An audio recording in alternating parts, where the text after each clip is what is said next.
White vinegar not only can replace the expensive cleaning products, but also can be used as part of your beauty routine.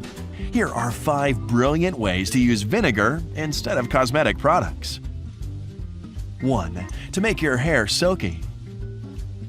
For smooth and silky hair, mix 1 part white vinegar with 2 parts water. Spray it all over your hair, let it sit for 10 minutes, and rinse. 2. To prevent acne. To make your skin look fresh, mix 1 tablespoon of vinegar with a glass of water. Shake it well, and then wipe the problematic areas quickly with this solution. After 2 to 3 minutes, wash your face with clear water. Using vinegar, you can get rid of acne all over your body.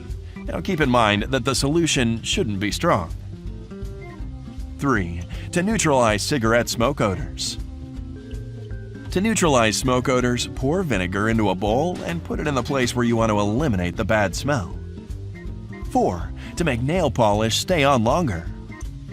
Before applying the first layer of polish, dip your nails into half a cup of white vinegar for 10 minutes. You'll notice that your nail polish will stay on longer. 5. To remove sweat stains. Sprinkle a generous amount of white vinegar onto the affected areas of the garment and leave it for at least 10 minutes. Then rinse it off with warm water. Your favorite shirt will look as good as new. Now, if you don't have white vinegar at home, it's time to run out to a store and buy some. And don't forget,